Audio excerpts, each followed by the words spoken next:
当个香薰摆件不过分吧？一个盒子2个小可爱，这回还有个迷你豆。难过，睡觉，不想起床，有所收获，但碎了，感到平静，晚安喽，宝贝。努力变好，生病，变得麻木，可以当个香薰摆件。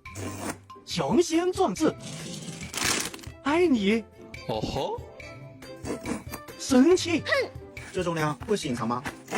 一个小恶魔，但也想有个抱抱。现在我有24个小甜豆，